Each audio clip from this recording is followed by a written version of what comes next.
केंद्र सरकार द्वारा आदिवासी क्षेत्रों में तेजी से बढ़ रहे सिकल सेल के मरीजों की संख्या कम करने के लिए इंदौर के एमवाई अस्पताल में विशेष लैब का निर्माण किया गया है, जिसमें करोड़ों रुपए की कीमती मशीन से जांच शुरू कर दी गई है। सिकल सेल को खत्म करने के लिए तैयार की गई लैब मध्य प्रदेश की पहली लैब है। केंद्र और राज्य सरकार सिकल सेल की बीमारी को खत्म करने के लिए लगातार प्रयास कर रही है। इसके अंतर्गत प्रदेश की पहले आधुनिक मॉलिक्यूलर लैब एमवाई अस्पताल में शुरू की गई। इस लैब से लिए गए सैंपलों के आधार पर अब गर्भ में ही पता किया जा सकता है कि सिकल सेल से बच्चे पीड़ित हैं या फिर नहीं, क्योंकि सिकल सेल बीमारी का कोई इलाज नहीं है। ऐसे में माता पिता को बच्चों की देखभाल करने में काफी समस्या होती है। एमवाईएच में स्थापित लैब देश के चुनिंदा मेडिकल कॉलेज में है। यही भारत सरकार की योजना के हिसाब से 1947 में सिकल सेल का उन्मूलन किया जाना है।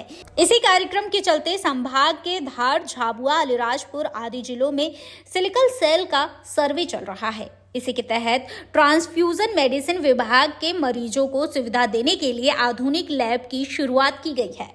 ये जो इंदौर के आसपास अलीराजपुर, धार, झाबुआ, बड़वानी, ये जो इलाके हैं और इन इलाकों में खासकर सिकल सेल के मरीज अत्यधिक मात्रा में पाए जाते हैं और मिलते हैं। और ये दो टाइप की बीमारी होती है, एक सिकल सेल डिजीज होती है और एक सिकल सेल प्लेन होती है, जिसको हम कैरियर बोलते हैं।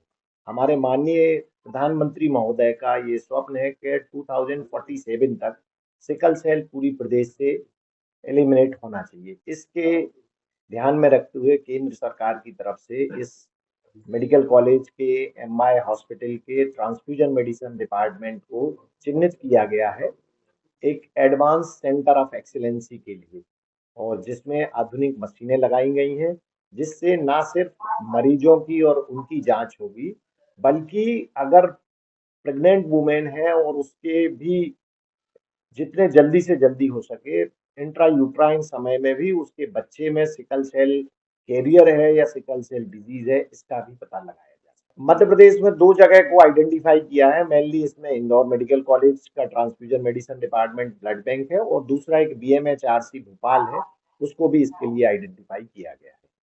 नहीं, इस तरह की एडवांस लैब अभी तक नहीं थी जिसमें कि मॉलिक्यूलर लेवल पे, डीएनए लेवल पे भी ये जांचें हो सके। ब्लड बैंक के दो प्रोजेक्ट मेनली हमारे यहाँ चल रहे हैं। एक तो हमारे पास एक एनरेडिएटर मशीन आई है जो कि सेंट्रल इंडिया में और कहीं भी किसी भी कारपोरेट हॉस्पिटल में नहीं है।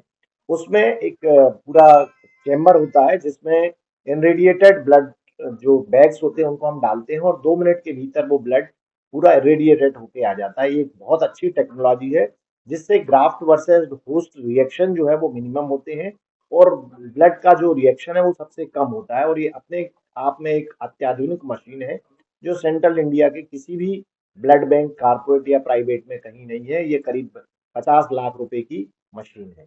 ये जो नेशनल ब्लड ट्रांसफ्यूजन काउंसिल है जिसको हम एनबीटीसी बोलते हैं, उसके तत्वाधान में एक संगोष्ठी का आयोजन पूरे देश के जितने भी स्टेट ब्लड ट्रांसफ्यूजन काउंसिल है उनके उच्च अधिकारी यहाँ आए थे और उन्होंने एक 2 दिन की कार्यशाला रखी थी। उसी तारतम्य में वो हमारे state of art model blood bank transfusion medicine विभाग को देखने के लिए आए थे। उस विभाग में हमारी सुविधाएं और वो स्ट्रक्चर देख के वो अत्यधिक प्रभावित हुए और उन्होंने ये वादा किया है हमसे कि इस ब्लड बैंक को और भी हम उच्च स्तर पर ले जाएंगे और एक कैपिटल ब्लड बैंक का जो कंसेप्ट या मेट्रो ब्लड बैंक का कंसेप्ट चल रहा है उसको हम आगे बढ़ाएंगे। उस तारतम्य में एक हब एंड स्पोक मॉडल के बेसिस पे एक नया कैपिटल ब्लड बैंक बनाया जाएगा जिसमें पूरा पेरिफेरी से ब्लड कलेक्ट होके आएगा और जो हमारे पास आधुनिक मशीनें टेस्टिंग की हैं, जैसे नेट टेस्टिंग हुआ, क्लिया हुआ, ल्यूको रिडक्शन हुआ, इरेडिएशन हुआ, ये सारी सुविधाएं टेस्ट करने के बाद उस पेरिफेरल ब्लड बैंक को ये चीजें दे दी जाएंगी। इस तरीके से पूरे